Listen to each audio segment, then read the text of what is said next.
Hi, I'm Morgan Sung, host of Close All Tabs from KQED, where every week we reveal how the online world collides with everyday life. You don't know what's true or not because you don't know if AI was involved in it. So my first reaction was, haha, this is so funny. And my next reaction was, wait a minute, I'm a journalist. Is this real? And I think we will see a Twitch streamer president maybe within our lifetimes. You can find Close All Tabs wherever you listen to podcasts. This is a Getty podcast. It's Los Angeles in the mid-1980s. In a small church in Echo Park, people are quietly moving in and out, trying not to draw attention. Down in the basement, it's different. There are posters drying on the floor, someone rehearsing lines in the corner, and a guitar case open on a folding chair.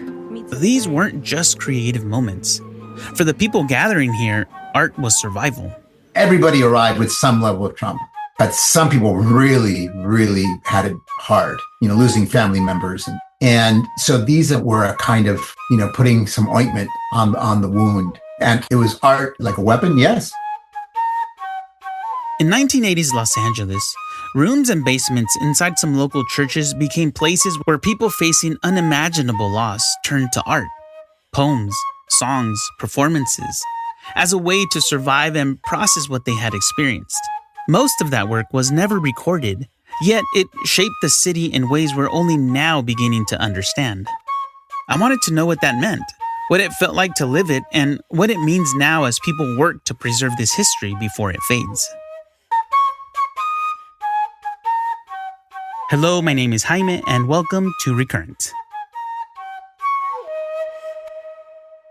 I'm Rubén Martínez. I'm a professor at Loyola Marymount University. I'm the son of a Salvadoran immigrant who came to this country before the Civil Wars. Rubén was born in Los Angeles to immigrants, a Salvadorian mother and Mexican father. And in the 1980s, he was a young artist interested in migration stories. He soon became involved in supporting the new arrivals, moving through those churches and parks, and making art as a movement unfolded.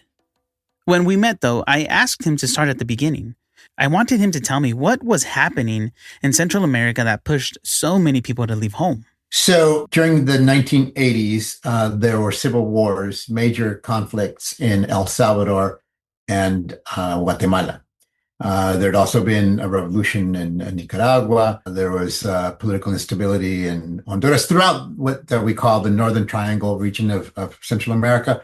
And the United States was heavily involved in those conflicts. And I think at this point, most people would agree with that we were on the wrong side. We were supporting governments that were murderous, that supported death squads, that supported torture, that supported anti-democratic institutions in the region. By the 1980s, the pressure on people had just gotten to the point where civil war broke out in both Guatemala and El Salvador. And that sent hundreds of thousands of people, by some estimates, over 1 million people within a decade northward. But once in the U.S., these migrants faced a new challenge, obtaining legal status to stay there. The refugees fleeing terrible violence in those countries found doors closed to them in the official sense. In the 1980s, Ronald Reagan was president, the first part of the decade, George Bush after that. Those were Republican governments that supported the murderous regimes in Central America. And because of that, admitting people as refugees would have been a complete contradiction in terms. And so basically they said, no, these are not refugees. They're communists. They're this, they're that. They're economic. They just want to get more money for their families in the United States.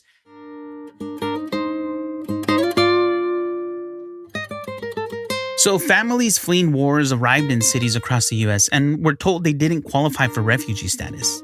With few avenues for obtaining legal status, migrants soon faced the reality that they would not be able to legally work, rent apartments, or qualify for support services.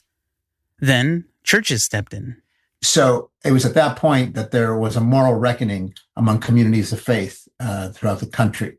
And specifically in Tucson and in Berkeley, California, 2 Presbyterian parishes opened their doors to the refugees, and at first quietly and then very publicly. And this is what came to be known as the sanctuary movement.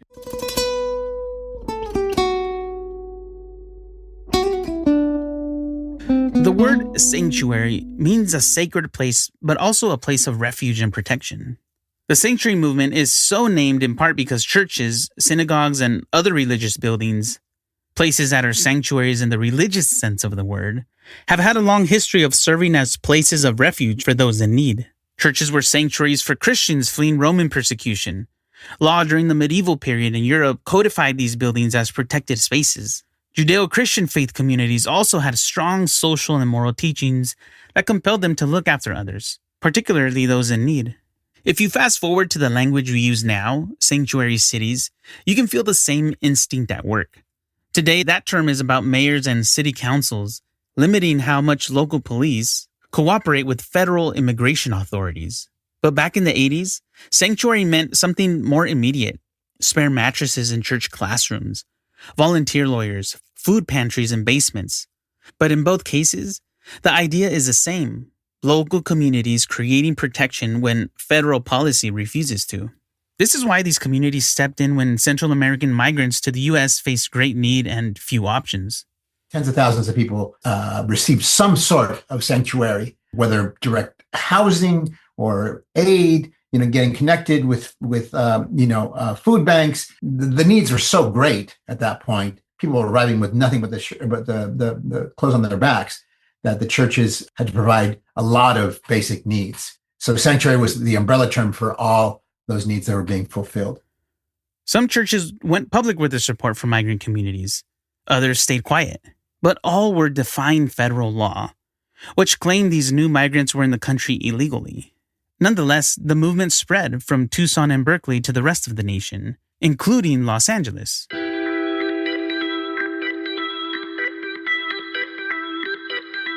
One reason the sanctuary movement became so impactful in LA is because hundreds of thousands of the Central American newcomers moved through Los Angeles, many eventually settling here. The city sits less than 150 miles from the U.S.-Mexico border and has a long history of Spanish settlement, a history that predates its history as a U.S. city. By the mid-'80s, the neighborhoods around a big park near downtown LA were becoming a hub for Central American refugees. People called it Little Central America.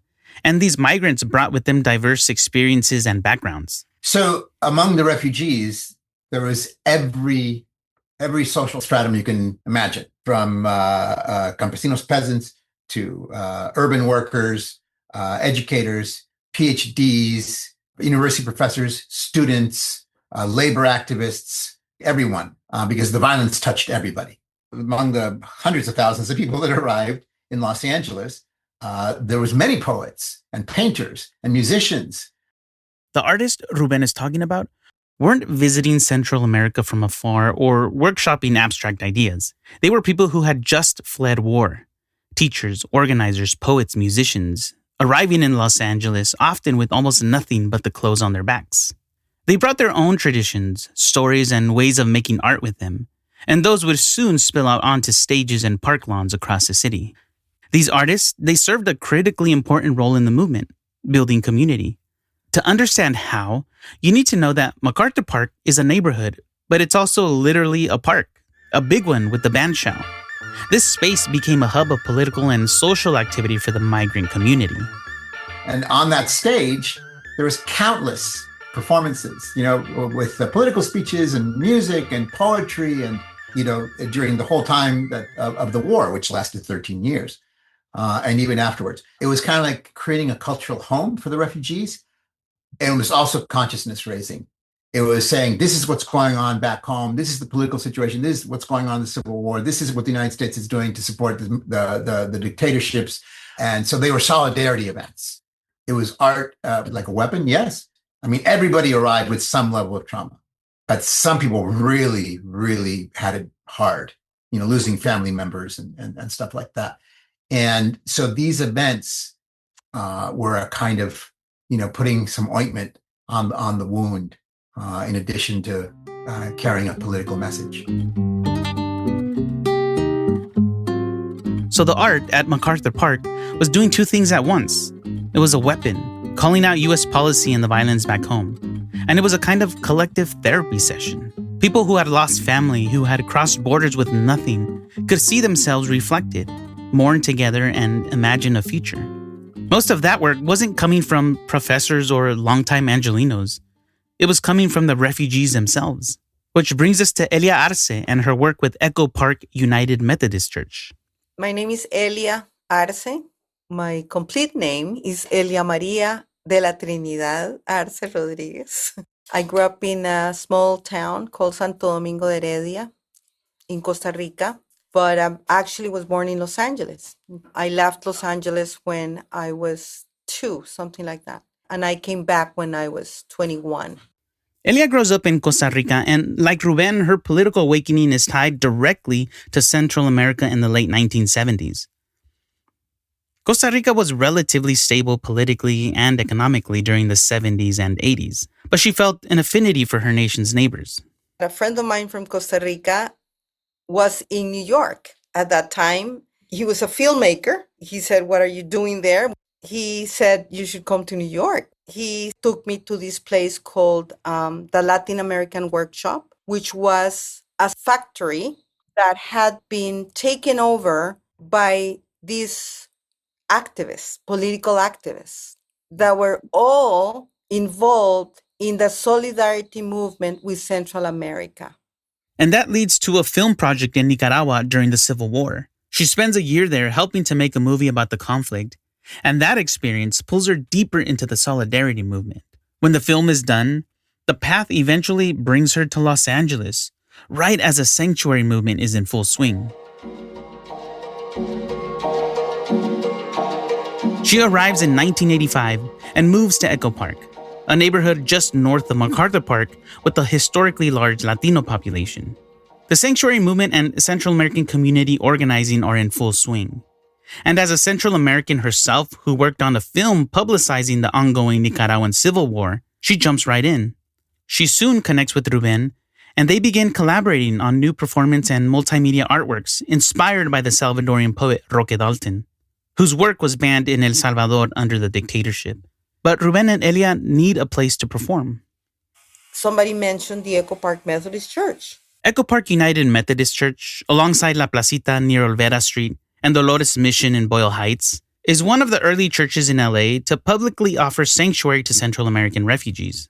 I went and I met this really, really cool pastor. And so when I went to ask him, he said, "Sure, of course, no problem." That pastor was Reverend David Farley. We met online for our conversation.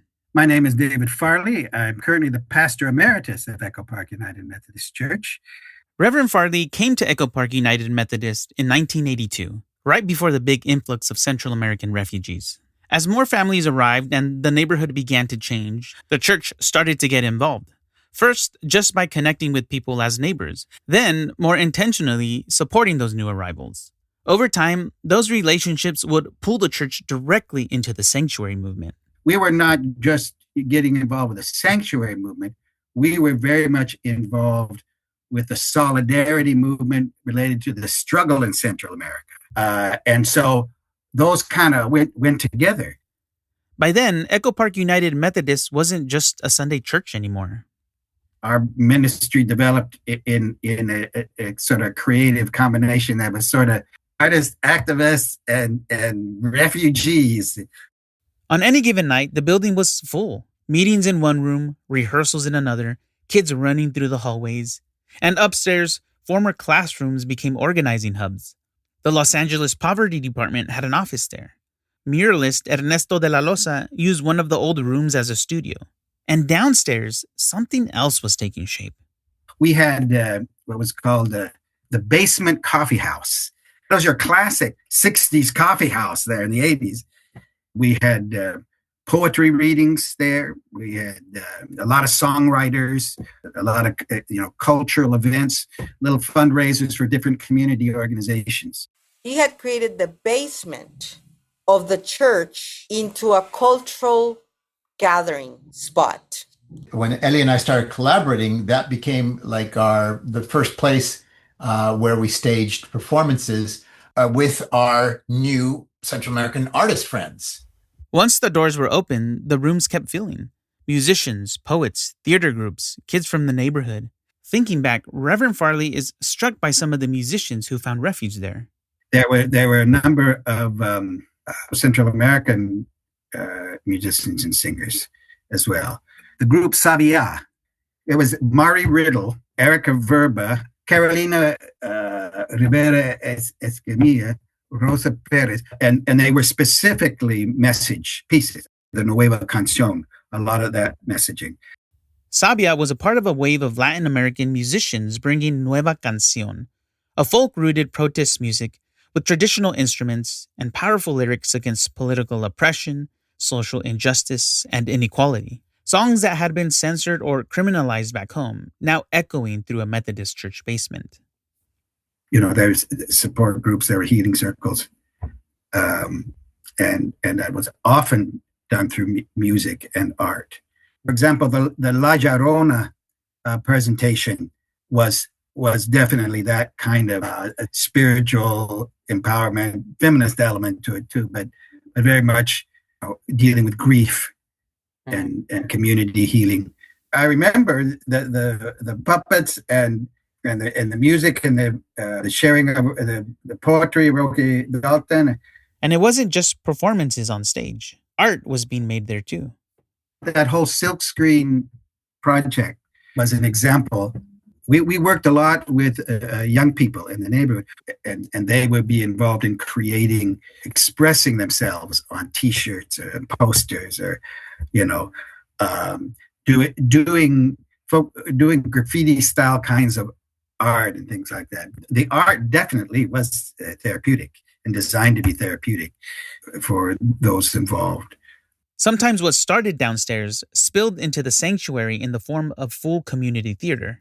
We actually created a couple of musicals, one called Midwife Joe. That was a Christmas story, but it was a story within a story where some young girl who didn't get in the Christmas play, and she was pissed off of it, and her grandma said, "No, don't worry about that." And she falls asleep and she dreams the Christmas story, but it's about Maria and Jose on their way to get their green card. Nueva Canción, Roque Dalton's words, silkscreen posters, art made by and for people who had just arrived, circulating through the same building where so many were still unsure of what came next, or where they were even allowed to belong. I asked Rubén who he remembered from those nights. And I was very lucky to be part of a social circle of artists that had just arrived. Rosana Perez, a poet and healer. Luis Lopez, a beloved musician. Milton Avilés, a great painter. Edgar Aparicio, a sculptor who became quite famous. These were artists whose lives and works were shaped by exile and by the community forming around Sanctuary, at Echo Park and across the city.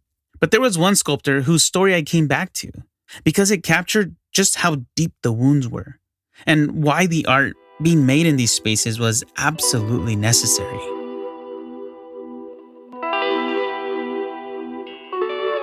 The Salvadorian artist Juan Edgar Aparicio had been a student leader back in El Salvador. His wife, brother, and daughter were killed in retaliation for his political work before he fled to Los Angeles as a refugee. In the mid-1980s and after, he carved and painted that trauma into reliefs and installations that confront the brutality of war and displacement. His 1985 mixed media piece, Los Milicianos Bajo Fuego, The Militiamen Under Fire, shows carved figures caught in gouges and burns, evoking the violence he lived through. Another work, an installation titled Detention Center, recreates conditions inside a detention facility in El Centro, California, where Central American refugees were held before deportation. An upright carved figure gripping a rusted chain-link fence, his hands twisted and damaged, a reminder of torture survivors described. Objects made out of necessity, grief, and the determination to keep a community alive. I'm talking about Juan Edgar's story not to linger on his pain, but because his work shows how essential this art was. It was one of the few tools people had to express and process the unthinkable, and to make sure it couldn't be ignored. Rubén and Elia were part of that circle too, but in a different kind of way. As U.S. citizens with Central American roots, they carried the kind of stability that many of their friends didn't have. Their solidarity showed up in the roles they could safely take on, organizing performances, talking to Reverend Farley, bringing people together and helping keep the doors open. They leaned on that security to help create a stage where others, friends whose status was more precarious, could gather, share their stories, and be seen. That became a place where I started to be friendly with him in a way that made me feel like it was a place for people to be safe. So at some point, I just said to him, I said, so I heard that you sometimes receive people here. And I was wondering if maybe you could, receive my friends that are coming. And so for a few months, I had friends with children that stay there, that lived in the church, and that he took care of them. That's what a church is supposed to be, a sanctuary. Sanctuary is more than just where you sit in the pews. It's a sanctuary for people. It's a safe haven and a place of welcome that's there for people, and particularly the marginalized.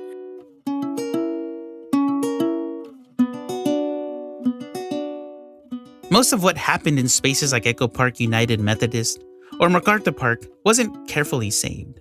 The banners, the posters, the hand-drawn signs, those were tools for the moment. People taped them to sanctuary walls, stapled them to telephone poles, passed them out at rallies, and then moved on.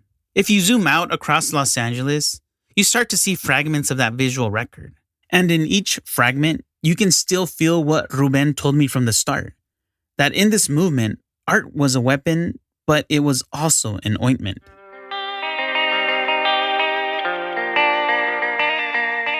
This is why, decades later, a lot of what happened in those basements and parks only survives in memory and scattered traces. At the Getty Research Institute, Jasmine Magaña is part of a team trying to change that. So I joined the Latin American and Latinx Art Initiative in August 2023. And what drew me to the position was that there was an expressed desire to develop the initiative around Central American art, using that as a main focal point. And that's practically unheard of in art history and in art spaces, even in Los Angeles, where the population of Central Americans, Guatemalans and Salvadorians specifically, are the largest outside of their countries. The Latin American and Latinx Art Initiative, also referred to as LALAI, aims to increase access to research materials about Latin American art. Their current focus is on Central America and its connection to Los Angeles. Their job is simple to say, yet huge in practice. Record the stories of Central American artists, some who fled the wars and landed in places like MacArthur Park and Echo Park, and others who grew up in the communities that formed around Sanctuary. Today, that mostly means oral histories, longer recorded interviews with artists in Los Angeles and in Central America that become a public permanent record of the people behind the posters, performances, and neighborhood art that shaped a generation. That's what I love about oral histories, is that artists are capable of telling their own story. You just need to give them a microphone. For Jasmine, this work isn't abstract. She grew up in Los Angeles, the daughter of Salvadorian immigrants, but rarely saw her history reflected in school or in museums. Because so much of the physical art from the Sanctuary years was never meant to last, these recorded voices become one of the many ways to keep the story alive. And that matters because many of these artists are now elders. Their stories connect the MacArthur Park rallies and Echo Park basements of the 1980s to the work happening today. The children of refugees growing into the artists, organizers, and archivists reshaping institutions. Rubén sees this through line already. From Central American refugees on church floors, becoming the artists and organizers shaping institutions now. To use a very obvious Central American metaphor, El Salvador is a land of volcanoes. There was an eruption in the 1980s. There was a volcanic eruption. That was the Civil War, and spewed out pain and people, and it propelled people to come here. And the lava kind of settled, right? And then stuff started growing up. Organic matter started growing out of that very fertile soil that is volcanic soil. That's why Central America is as fertile as it is. So to extend the metaphor, the fruits of what we have, the fruits that we have today began with that explosion, that pain and death and sorrow and grief. We've risen from the ashes of the volcano. And just like that, we've reached the end of season 2. And I just want to say thank you so much for listening and for going on this journey with me. Please make sure to go back and listen to all the episodes for season 2 and season 1, wherever you get your podcast. Recurrent was written and produced by me, Jaime, with creative support from Zoe Goldman. Our executive producer is Christopher Sprinkle. And for transcripts, images, and additional resources, visit getty.edu/podcast/recurrent.